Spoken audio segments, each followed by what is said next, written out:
There are more people to thank than I can possibly remember, but I'd like to start with the Vice Chancellor of the University of Karachi, Greenwich University, the Dean of Arts and Social Sciences, the Senate Office of Higher Education, and of course the Department of Mass Communication here at the University of Karachi, Dr. Fauzi, for inviting me, Dr. Sadia, who made it possible for me to get my visa to get here and made all the arrangements.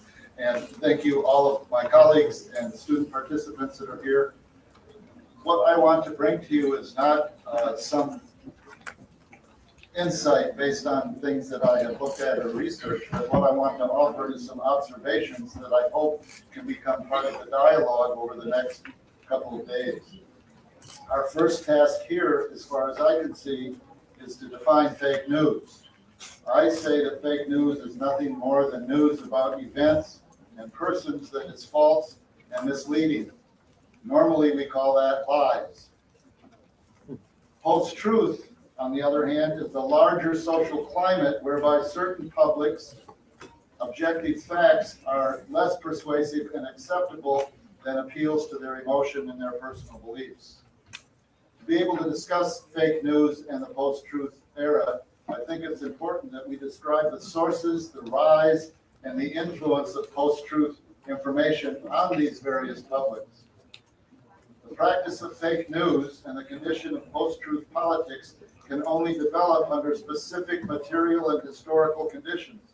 To fully understand the rise of misinformation and lies as political weapons, we need a robust historical framing that considers the larger context, the technological context, the economic context, the political context, and the social cultural context, which is how I have organized my presentation.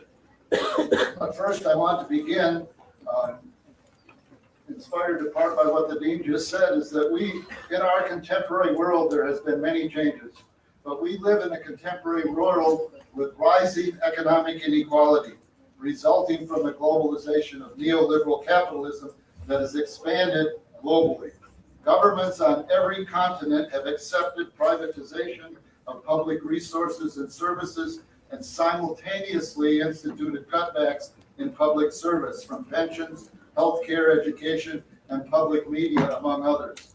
Austerity programs have been supplemented by well-funded and well-organized political agents intent on fomenting polarization through distraction and spectacle.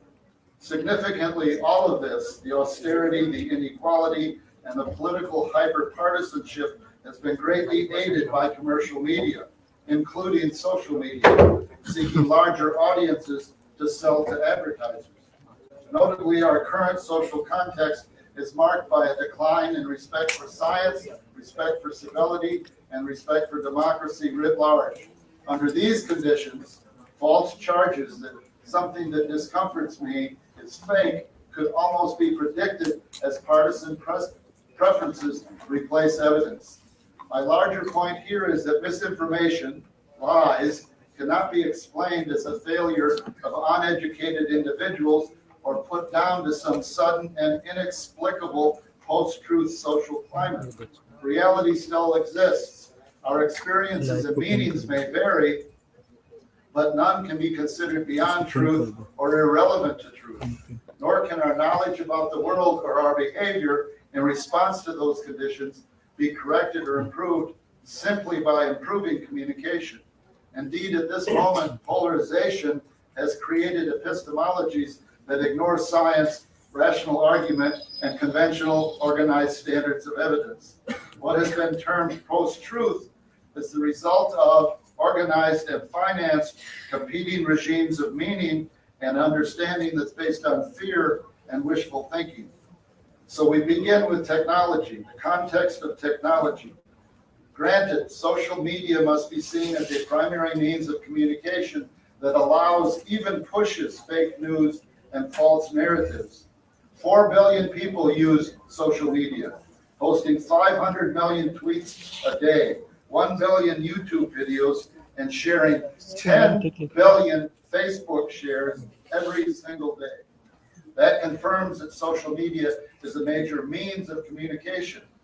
The original hopeful appraisals of social media that it would expand intercultural democratic discourse has been replaced by funny animal clips and TikTok dances and personal updates on dining and shopping.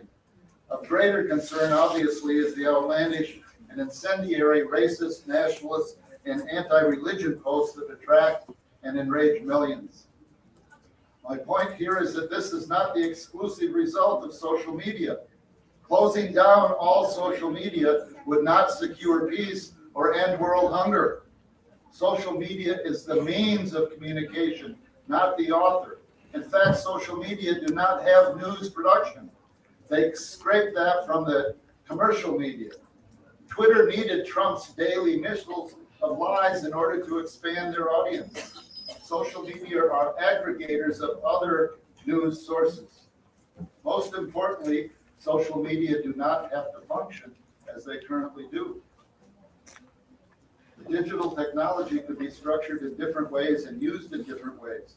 It's just that currently the leading technology is owned and designed by corporate engineers to maintain our attention and induce users to stay connected so they can deliver us to advertisers. In their drive for profits, social media has carefully designed their sites to attract and hold our attention, often through spectacle and wild assertions that prompt surprise and sometimes irritation. We know about algorithms, we know about cookies, we aren't that familiar with beacons or fingerprints. Such practices allow corporations, advertisers, and even the government to monitor user activity. Social media promote these activities to engage us, to monitor us, and through spectacle and irritation and surprise. These are structured commercial operations that end up promoting misinformation, polarization, and uncivil behavior as a means to attract users. I want to be clear here that the technological applications and media platforms are currently privately held and controlled.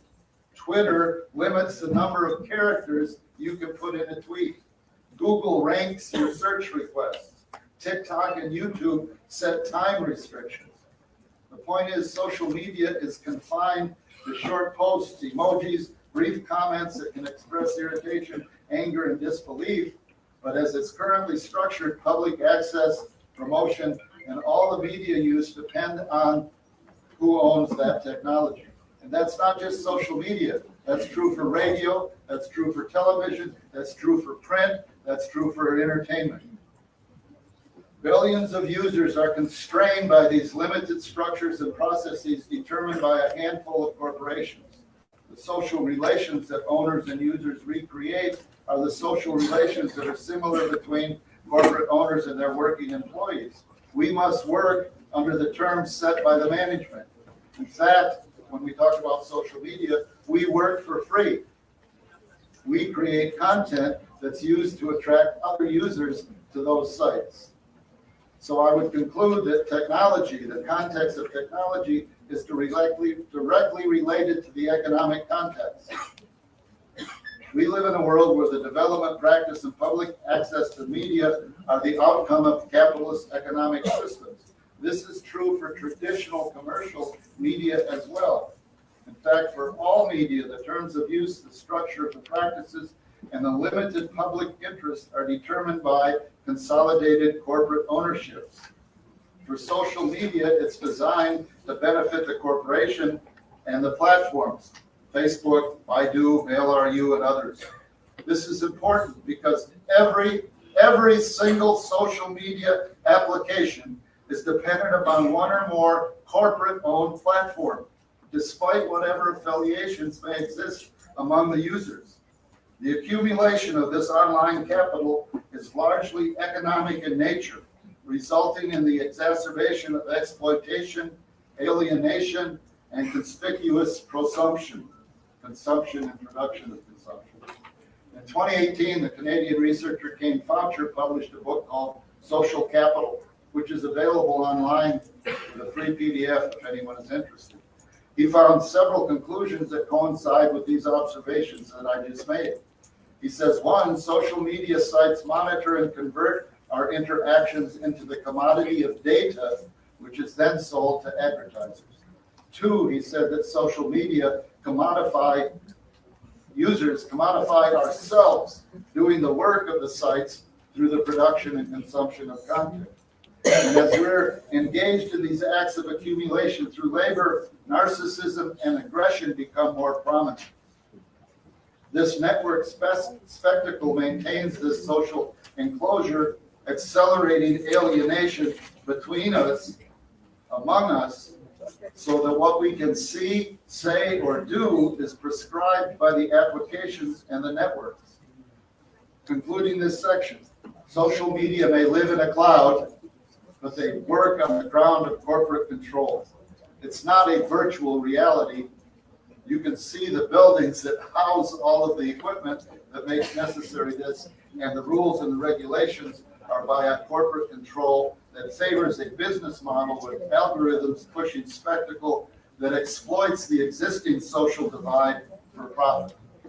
So that's our technological context, our economic context. The political context for fake news in a post-truth world is the result of regulations and laws by politicians and governments that are enforced by government agencies serving corporate economic interests. This is not just neoliberal globalization, but specific political practices and social relations of power unique to each nation state, including, I would note, Pakistan. Politically, as a means for actual democratic discussion and collaboration and decision-making, current media structures in every nation interfere with healthy public communication. Media frame the news, and they politically favor and restrict or censor sites or don't allow us on television, on radio. When I was in Lahore, I asked students how many people here have produced a television show since yesterday. How many people here have had a radio program? How many people here have produced a movie? There was occasionally a few people that had done some music, but the rest of us, that means we're what? We are spectators by someone else's decision. Just in the last year, the big media companies have followed government directives in Bangladesh, Congo, Egypt, India, Indonesia, Iran, Iraq, Sudan, Myanmar, Zimbabwe, Chad, Kazakhstan, Ethiopia, China, Sri Lanka. I can't keep reading the list, that they've been shut down or slowed because the media companies accepted the political decisions by that government. Internationally, all social media regularly shut down their applications. And we know that governments restrict the traditional journalists from even being on site to cover the news. Unfortunately, under this guise of curtailing hate speech and violence in the United States, for instance, Google and Facebook removed labor, anti-war, pro-democracy, indigenous, African-American, and women's sites, burying them from view, essentially telling the public that our actions as private owners will determine the public debate. Meanwhile, commercial media and politicians have charged social media as the problem, obscuring and ignoring the long history and continued practice of publicizing fake news by traditional commercial media. Indeed, I would argue that the record shows that social media did not invent fake news. Fake news has been around for decades. Consider just a few of the more dramatic examples. Jean-Marie Le Pen in France uses media interviews and rallies to foment race hatred.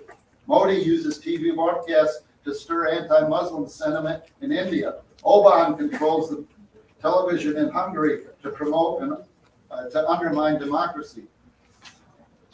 And I would ask you to think of some recent events that are pre-social media. The war in Iraq was based upon the false claim, the lies, that there were weapons of mass destruction and that Iraq had anything at all to do with the events. ABC aired shortly after that lies about Iraqi soldiers toppling baby incubators in Kuwait, which enraged the public and said we need to go to war. The Associated Press released fabrications that Secretary Clinton said were Viagra-fueled rapes in Libya, justifying the U.S. bombing. The U.S. and EU have televised broadcasts from USAID finance videos claiming government brutality in Venezuela, and videos created by Britain's White Helmets claim Syria used chemical weapons against its people. In each case, these TV stories These print stories, these radio stories were debunked by the United Nations, Amnesty International, and independent journalists as fabrications and lies. And I repeat, all of this without the benefit of social media. And there are probably many more examples from almost every nation coinciding with the political priorities of the national politicians. In sum, the structures and practices of corporate-owned technology, the economics of neoliberal capitalism, and the political leadership provided by national governments and domestic political parties all contribute to the social cultural context of fake news. As I suggested earlier, unequal societies with unequal access to resources and media results in those social conditions providing the fertile ground for fake news and the cultivation of post-truth perspectives. The conditions of inequality, ethnic discrimination, and the hardships of daily life create great anxiety, personal stress, psychological anguish, all of which are exacerbated by organized political groups and promoted by commercial media. In other words, this is more than out-of-control social media stirring up rabid hatred and incivility. Elite politicians, corporate-backed think tanks and PR campaigns, commercial media and corporate-controlled social media combine to erode the public's trust in facts and reality, such that facts don't matter, alternative facts are valid, misinformation reigns, and we enter a manufactured post-truth era. Notably, this is the norm for all media, whether you consider some liberal or conservative. The New York Times regularly distorts news about Israel's occupation of Palestine, about U.S. military interventions and actions, from Iraq and Afghanistan wars to the U.S. attacks on Syria and Pakistan, to the military standoffs currently with Russia and China. This is the liberal press in the United States. More importantly, for media framing and agendas to attract audiences, the social and cultural ground for the reception of fake news must be tellable. Under severe economic and political conditions that threaten or even appear to threaten individuals and groups, lies will spread due to the collective fear and anxiety of those social groups as they react emotionally to their condition. But this is orchestrated. I'll just give you one small example. After the occupation of the U.S. Congress on January 6th, 700 corporations in the United States gave more than $20 million to 130 congresspeople that supported that occupation. That was financed by 700 corporations. Recent research into Pakistan media that I read in preparing for this conference concluded that corporate media influence news content, and owners have employed non-journalistic personalities who function as, quote, puppet journalists. I'm stressing here that the existing structures and practices of corporate-owned media technology, combined with economic inequality and concerted political actions in defense of social power, has consequences for the public, for the average citizen, and for our social relations. An MIT study found that false news was retweeted 70% more often than accurate reports. Why? Because lies have novelty and promote stronger reactions, which is beneficial to Twitter. Getting media users riled up creates more online engagement for the platform. But I hasten to add, a similar study at the same time from Princeton and NYU found that only 10% of social media users actually share posts. The people that share may share more often fake news, but 90% of the people don't share what they read on social media. Meanwhile, well-funded academic think tanks such as the Heritage Foundation, Brookings, Cato, the American Enterprise Institute, and they're in every country around the world, interfere with any attempt to improve communication when they offer indefensible research pushing climate change denial, election theft, anti-vaccination claims, and racist tropes. In other words, the technological, the economic, the political, and the social context suggests that misinformation is not simply lazy readers or rabid conspiracy theorists, but the outcome of orchestrated and politicized media campaigns that promote alternative views, dismissing standards of rational discourse, evidence, and factual argument. Those are our conditions globally. In the United States, there has not been a wage raise since when I was a machinist many years ago. There has been no increase for the average wage for the average working person in the United States in more than 60 years. Today in the United States, 8 people have the same wealth as 50% of the population. As a result, our social capital has declined dramatically. Goodwill, empathy, trust among citizens, civic engagement has been shoved aside by our personal anxieties, our fear, our self-interest, our distrust, and national hatred for other cultures and persons. Almost to be expected, cooperation and happiness has declined. I don't think that it's possible that Pakistan will be immune to this. Some 650,000 Pakistanis, about 1% of the population, capture 30% of the national income every year. 32 million Pakistanis, half of the population, collectively earn less than 11% of the national income.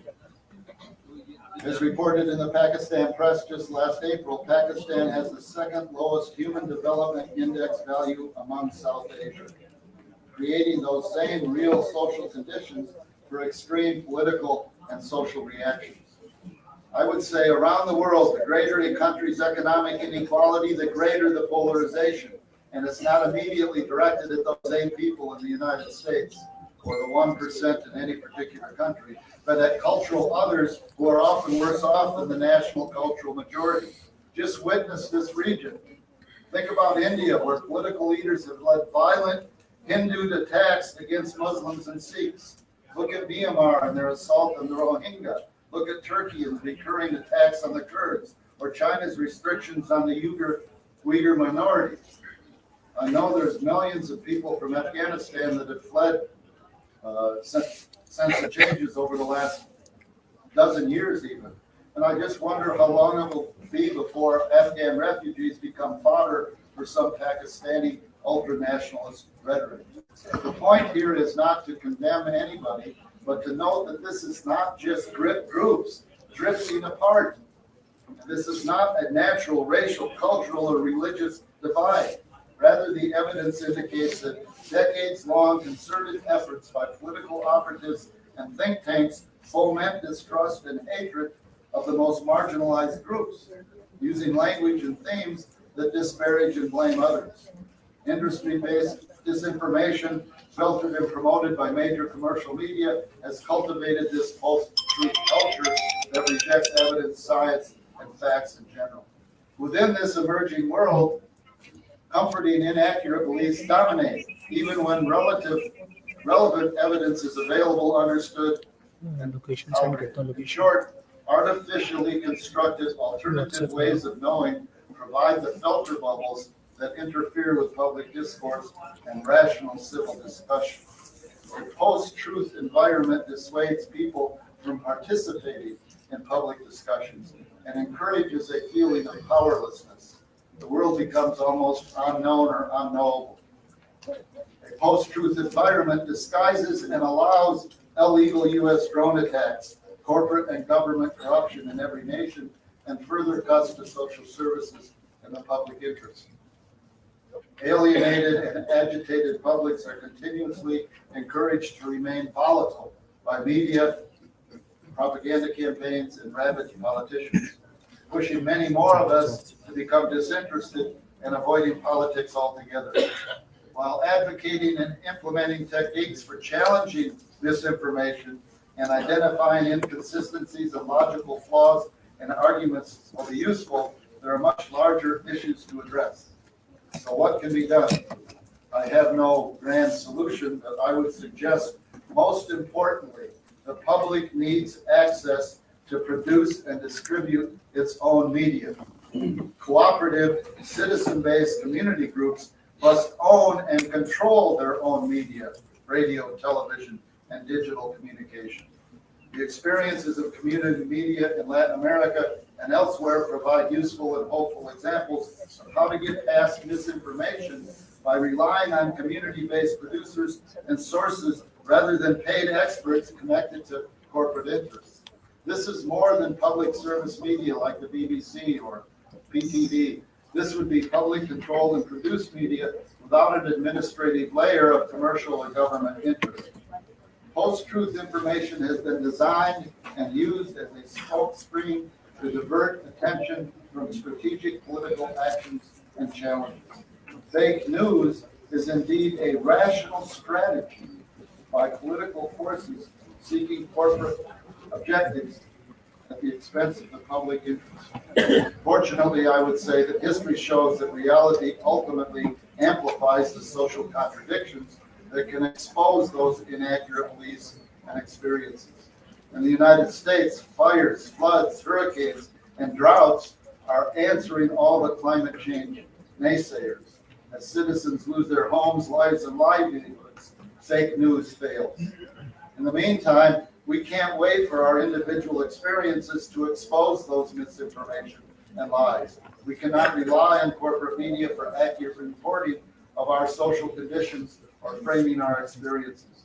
I would say the public needs our own social movement organizations and community-controlled media outlets to share our experiences and decide with others which policies and practices will contribute to a humane world with a diverse yet shared goals that speak truth for humanity.